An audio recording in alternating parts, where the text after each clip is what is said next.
Hey, welcome to the Adler.tv show. I'm Chris Adler, and I've got new episodes every Thursday at 5 a.m. with a different guest, a different topic, and a different location. That's every Thursday at 5 a.m. You can find all the episodes and subscribe on YouTube, Apple Podcasts, Spotify, Google Play, and find more info at my website. That's Adler.tv. Today's guest is Stacy Lyn Harris. She's written a ton of cookbooks. She has 7 kids, and she's been on my podcast once before. So when she invited my brother and I to come back for another deer hunt this year near the end of this previous deer season here in Alabama, Luke and I hit the road, and before the hunt, Stacy and I were able to sit down and chat about kids and cooking and life and death and goals and chili and wings. It was great. I also want to mention, keep listening to the end of this podcast for info on how you could win a Rambler stainless steel tumbler made by Yeti. I'm going to be giving away one of those this week. And now, here's Stacy Lyn. So, Stacy, I'm back again 1 year later to record podcast number 2. Yay! I'm so excited to have you as my guest. You are so kind. You're the best. You're amazing. You've invited my brother and I out to your farm again today to do some deer hunting. Yes. But before we hunt, we got to eat. And so that's what we're doing right now. Yes. I told y'all to come hungry because we're having great food. Okay. We're so excited. Yeah, it's going to be so fun. And if you haven't seen my podcast episode or heard my podcast episode with Stacy Lyn, go check it out. It is the second in the series that I did of all my podcasts. Check it out, and you'll see the awesome person that is Stacy Lyn. She has 7 kids. So she's an author, a chef, a host, a blogger, a photographer. I mean, she does it all. She does everything. She, like I said, she has 7 kids, and her 7 kids help her get it done too. Thank the Lord. They're awesome. Yes. I think you can tell a lot about a person when you can see the character of their kids, and you have 7 unbelievable kids. The character of your kids is amazing. I shot a ton of videos with you, as we've talked about in the last podcast. Yes, tons. 40 or 50 cooking videos. And every single time your kids were around and helpful and awesome and sweet and the best. So hello to you, and props to you, and thank you to you, Stacy Lyn. I'm so excited to be here with you. Tell me about your last year. I haven't seen you oh my goodness. In the years before this past year, we were kind of seeing each other maybe every couple of months because we were doing a couple of cooking videos here and there. Yeah. And that's not been the case. So what's been going on? How was this last year? Golly, this last year's been a whirlwind. It's been great. I'm now starting a new book. I have an agent for that book, which I've never gone that direction before. Yeah. So I'm super excited about that. And it's going to be like kind of a Southern culture type book. And so it's coming along. I have it about a third of the way written, and it's really a memoir about my life in the South growing up. And, it's got some funny stories, but it's also got some real stories. And so I've been working on that, thinking about that, thinking what I wanted that to actually do, which is to help people, and trying to put cooking in that at the same time. It's been a challenge. It's been really a challenge, but it's going to be a great book. Been working on that. I've had a lot of sponsorships, but this year I'm kind of backing off of that just a little bit because I really want to focus in on what I'm, supposed to be be making what you want to make. Yes. Totally. So I'm doing that. Been doing a ton of videos about the Purple Door, like renovation. I've been doing a lot of lifestyle, a lot of cooking, putting a newsletter out every week, on my website, putting new posts up. I've done a couple of speaking events. It's been a busy year, but my kids are getting older. My mom had a conversation with me the other day, and she was like, your kids need you more now than they ever have. So, really watch, your time. And so I'm really, really making sure. Oh, one really great thing I did, is I took time to go backwards in life, like to write my epitaph. Yeah. Did I ever tell you this? No. Oh, man. Wow. I read a book. Oh, gosh, I hope it comes to me. I will send you that if I can't think of it. But anyway, I read a book, and it talked about writing your epitaph and then lining your life up with what you want to do. So I went to my son's apartment in Birmingham, and since he's at UAB, and I sat there and I just wrote what it was that I wanted people to say at, my funeral. I know that's really weird. Yeah, what you want people to say at your funeral. Yes, and what Gotcha. I want to leave behind. Yeah. And so there were some like holes I needed to fill. There were people I needed to spend more time with. There were, things I wanted to say. And it really helped me to concretely visualize what I really wanted to do. So it kind of gave me a lot of focus. And I go back to that I try to go back to that every quarter. Yeah. And, really look at that because it'll change the way you live. It'll change what you value and where you're headed. Yeah. It's pretty cool. It's pretty cool. That's awesome. That's a great way of doing it. I have this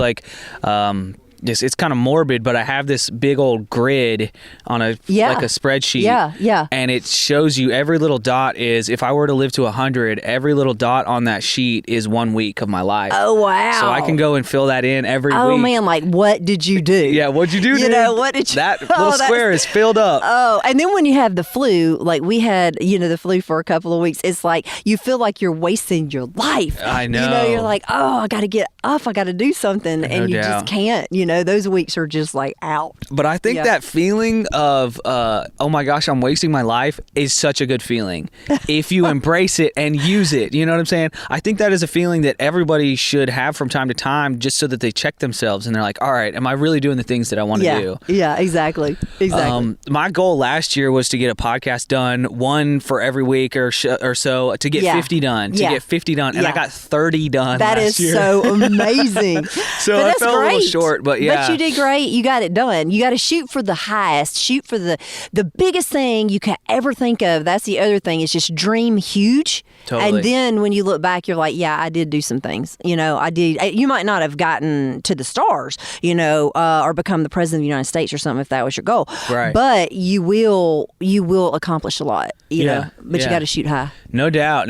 Without goals, then you're kind of aimless. That kind of thing. Yeah. So that was cool. That was a great run for me. I got those 30 episodes done. I met so many people, and I pushed myself in so many different directions. That's so great. So I'm very, very thankful for that, for sure. Yeah. You have... I have one kid on the way. In 72 days, I'll be a dad. Oh, wow. That is like so amazing. It's the best time ever. So enjoy it. I'm really excited. So I have none kids right now. I have none. But you do, actually. But you have 7. Yes. So that's pretty amazing. Anytime Erin and I are like struggling through this pregnancy, she'll just be like, I can't believe Stacy Lyn did this 7 times. It was pretty horrible. I have to say, it was really horrible. Some people, like my sister-in-law, she did not have any trouble with any of her pregnancies. She never got sick. She never had any trouble. I was sick for 4 months. And then 5th month was okay. It was okay. I wouldn't say it was great. And then the 6th through the 9th, I'm sick again. And by the 8th, I'm like, I have got to get this baby out of me. Yeah. And the thing is, when the baby gets there, it's going to be screaming a lot. So you might just want to enjoy that. I know. Like Erin's just the permanent babysitter right now. And I'm just like checking in occasionally on the babysitter. That's right. That's really what I'm doing right now. It's nuts. Like we'll be sitting on the couch and like we're getting to the point now where like we can see it. We can see it move. Yeah. It is Do you know amazing. if it's a girl or boy, or you're not We're telling? keeping it a surprise. We don't know. Okay. Yeah, okay. we don't know. Yeah. Nobody knows. Okay. So, okay.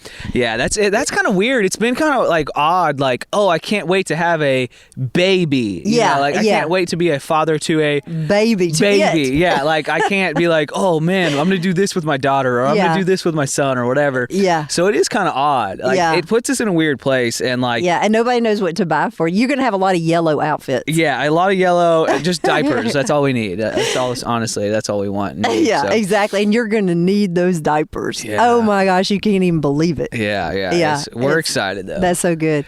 Erin's ready. I'm ready. Yeah, that's great. It's definitely a scary thing. Yeah, I know, but they fit right in. Yeah. And somebody gave me some really good advice one time about having children, and it really helped me. It's like you're not supposed to. Now you may have a different opinion, and whatever, but you're not.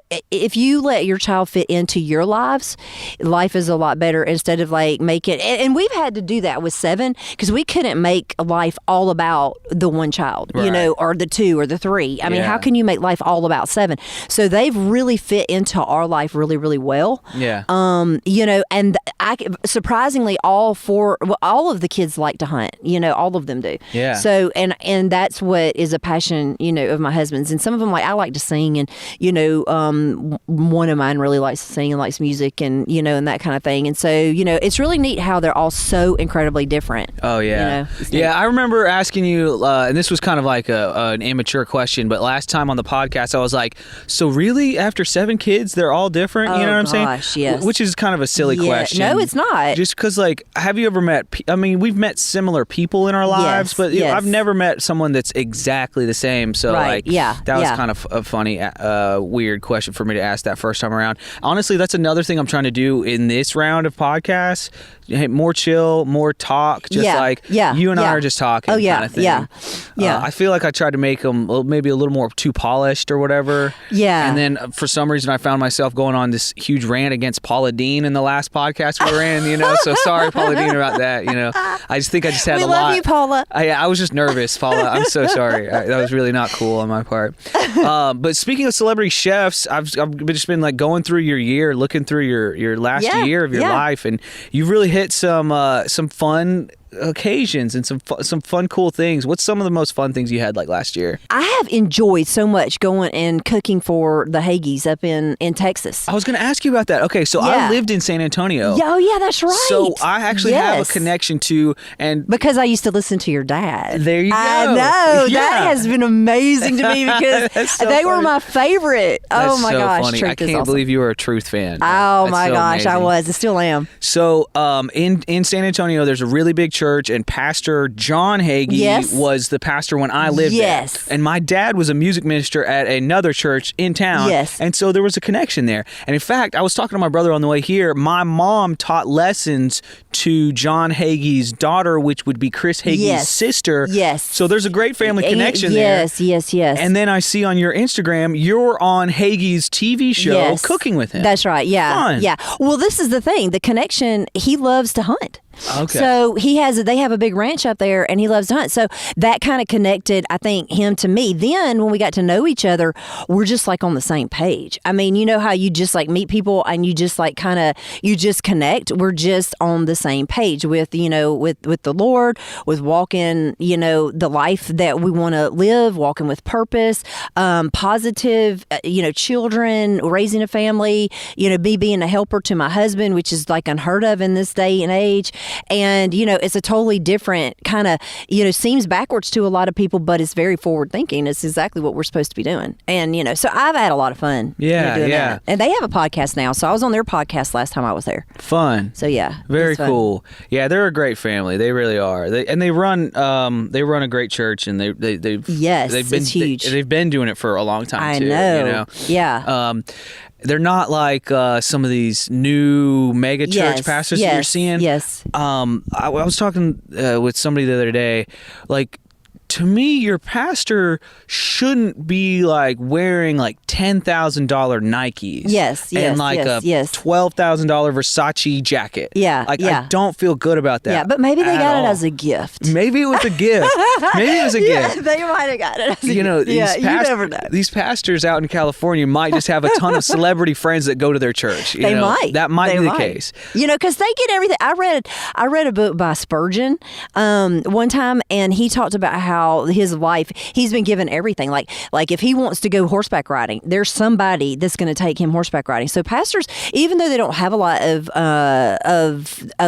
material things to themselves, kind of the world is theirs in a way, because they have, a flock of people that have things that want to help their pastor. So, I mean, if they're still giving, I don't really know, if people are still giving like that, but right. Well, in California, it seems they might be. There's an Instagram account called Preachers and Sneakers. Oh no, really? And it will roast these guys. They just roast them. I'm just like, gosh. oh my goodness. You go through and you see some of the apparel that these guys are wearing. I'm just like, that's just not a world I live in. Yeah. Like, I don't live in a world where people that like normal people I encounter wear those kind of nice clothes. That's much right. less That's right. the pastor of the community is not wearing those kind of clothes. I just don't live in that world. But then at the same time, because people, I have this place, this Purple Door place. I also have, our home, and people will say every once in a while something about, well, if I could only be rich. I'm not rich. I mean, I'm rich in this world. I think everybody in the United States is rich, and I'm not. And we have worked hard. Like, I don't mean just working hard, but we laid those floors. We put the walls up. I mean, physically, not that we hired somebody to do it. Right. So, but they don't know that. So there's a lot of things, I guess, we might not necessarily, know. Like, and I get a lot of my stuff off of Poshmark.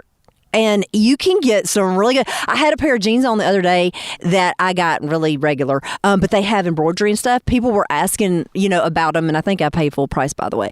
But they couldn't find any, so they went to Poshmark and got them. And they have some great stuff. That's where honestly, I'm so thankful. My wife is very smart with money, and she's like she enjoys looking for deals. Yeah. And so she'll buy something off Poshmark. And she'll use it for like 6 months. Maybe it's like a new bag even or whatever. Yeah. And then she'll sell it back on Poshmark for the same amount or even more sometimes. Yeah. Like, it's crazy. It is crazy. That's been awesome. Yeah. Especially for her maternity clothes too. Oh, yeah. Because you go through them. That is like, nice. 1 month you can wear this, and then the next month you can't wear it. Well, I kept all of mine, thank the Lord. There you go. And I have like a bunch of them, but I kept them I think I still have some packaged up because I loved them. And I was like, I'm going to give these to my kids, or if I have another baby, which, I don't think it's going to happen. But you got 7. I've got 7. My mama said I've done my duty. I would say, well, be fruitful and multiply. And she's just like, well, I think you've done that. And so I was like, okay, yeah, you have. I've done that. You definitely have. Remind me, the oldest is how old? He's 25. And then Millie 10. is 10. So 25 to 10, there you go. That's your age range. Yeah. Just reminding everybody, they're not adopted. None of them are adopted. They're all straight from me. They're all au naturel. Yes. That's exactly right. Go. Yeah. But we're excited. Aaron and I are definitely pumped up. But we use your number 7 as encouragement for us getting through number 1. So, you will. You'll do a great thing. Another guy, I think I'm going to try to get him on my podcast this year. And it's so cool to see you getting some respect, like Chris Hastings is what I'm talking about. Yes. And this guy has gotten respect in the food world, and he's really helped put Birmingham and even Alabama on the map nationally. We just went to his new restaurant this past weekend. It was day 4, and it was great. And it was actually hot 0.2, I think is what they're calling it, because he moved locations. Yeah. And then right down the street, he has Bird and Oven or Oven and Bird. Ovenbird. Ovenbird. Yeah. Okay. And it's really great. And it's kind of cool. It's got a nice theme. And he has been behind like a big part of the Birmingham, getting national attention from your, I don't want to say uppity, but I'll just say uppity. Yes. From uppity food people, foodies across the America and across the world. Yes. And it's so great to see you and Hastings being put in the same book. It really is. I know. I was so excited about that. And David Bancroft is a part of that too. And I think he's really a great chef too. But to see that, because that was amazing. And I got asked to do something that I couldn't do this year, which was the Wild Game Federation deal. But they've done that, and I hated not to be able to do it because I was like, golly, it would be great to, be able to do what they did. But we all got to be a part of a book. And then, I've gotten to meet Chris, and he's just an amazing person. I mean, just really great. And his restaurants are, it's truly amazing. And he's a James Beard Award winner, and, just really cool. Yeah. Super cool. Yeah. It's super cool to see his style of cooking and your style of cooking both being put into a book. Black Belt Bounty? Yes. Black Belt Bounty is the name of the book. It's a great one. And for y'all to both be getting respect in that same kind of way is really cool. Yeah. Because he does a kind of cooking. Yes. And you do a kind of cooking. Yes. And both are good. And they're different, but they're good. Yes. And but the thing is, they're both from fresh ingredients, and I think that makes it different. And we are harvesting from local foods and from around here, and he does a lot of wild game as well, and so we're similar on those those notes, and I think those are important. big time. Yeah. Okay, so we got to eat and we got to wrap this up, and we're going to go out and get in the woods. I just want to say thank you so much. So for much fun. Continuing to just be incredible and teach me so much. Y'all, check out all of her stuff, her social media, her website, her blog, her books. If you're looking for great, truly time-tested, just authentic stuff in every single way, check her out, from her style choices to her food choices to ingredients to presentation. That's so kind. Thank you. Check it out. So while I've got you here, I need you to settle something for me. I'm a big soup guy. I love any kind of soups, chowders, anything like that, bisques, gumbo. My family doesn't call those foods. My boys, we had this big argument the other day, and they say, "Oh, soup is not a food."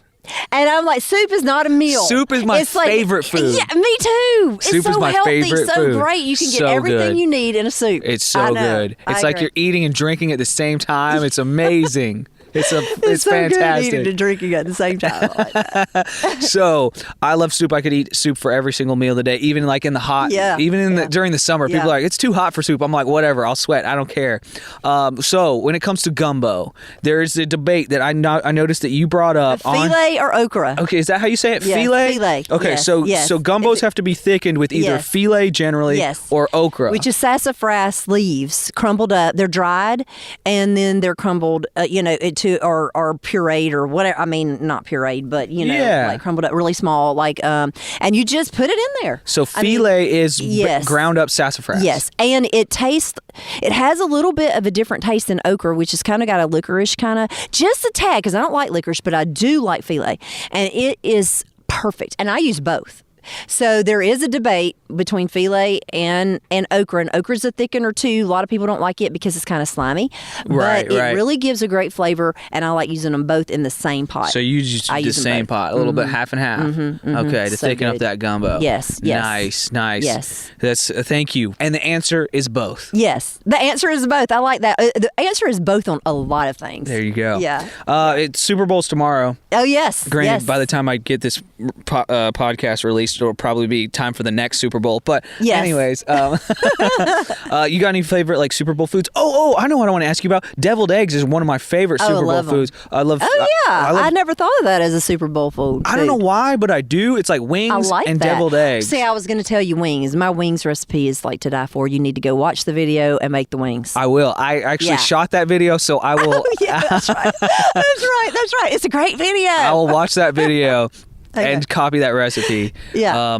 Can you tell me you mentioned it in an Instagram post, but it wasn't on there, so it might be on your website. What is your granny's deviled eggs recipe? It's pretty simple. Okay. The main ingredient is a dill. A dill pickle is the deal. Yeah, and that's the deal. That's the deal. Okay. And it's mayonnaise. It's really simple. Mayonnaise, the egg yolk, of course, the egg white that you get out, but the stuff that you fill it with. So it's mayonnaise, a little bit of mustard. You can use dry mustard. You can use she used yellow mustard. I used yellow mustard, and I have this recipe on my website. It's StacyLynHarris.com. Okay. And you can do whatever you want to. Now she never did put like bacon on top or onions on top and avocado on top and whatever you want to do. Jalapeno, I saw you jalapenos. Yes. And so put all of that on there. But the biggest thing is the dill pickle. So that's always a debate too. Do you use dill or do you use sweet? And I think she put a little bit of celery in hers. And the key to that is making it really, really, really, really, really small. So that, because since the egg is so small, you want everything really, really tiny. You just want the flavor in there. Nice. So it's really, really great. Yeah. Awesome. Yeah. Thank you so much. You're welcome. I'm getting kind of chilly, and let's get some warm, delicious food. Yeah, let's do that. What have you made for us? Okay, so I have meatball subs,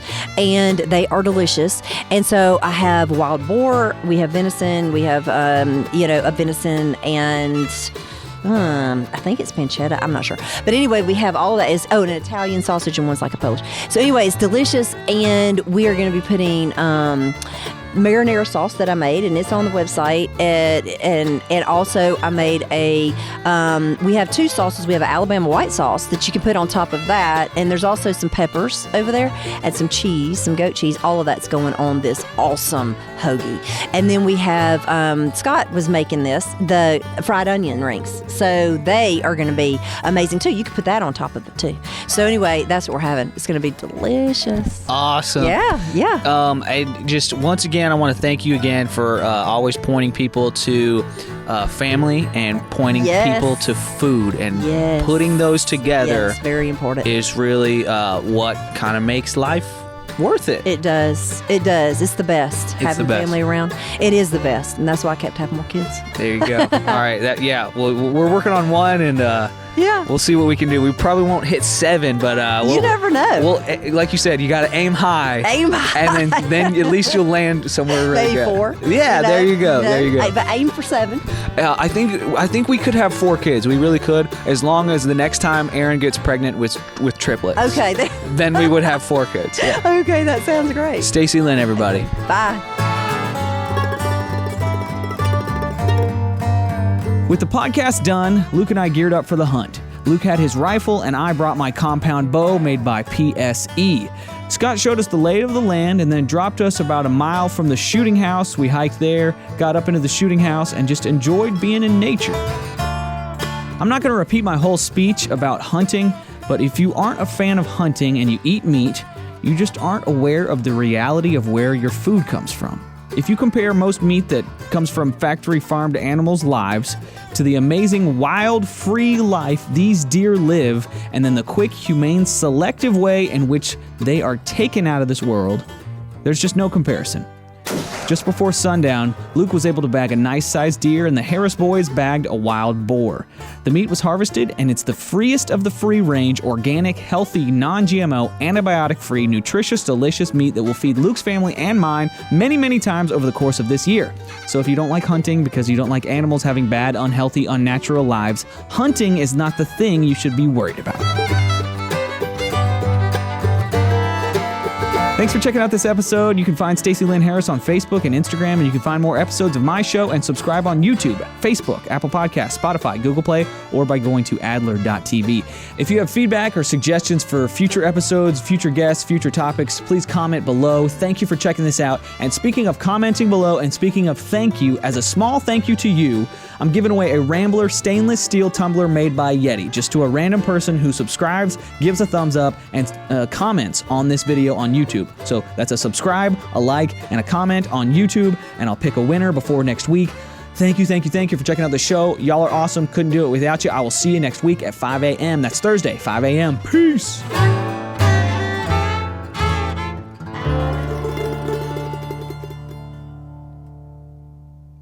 Tell us what you do. So, whoa. I guess we're going for real reality. Okay, so wow, that was fun. Do you mind getting him some more coffee? He likes cream and sugar. That's not the priority right now. We need a towel. We need a towel for Stacy. We don't need a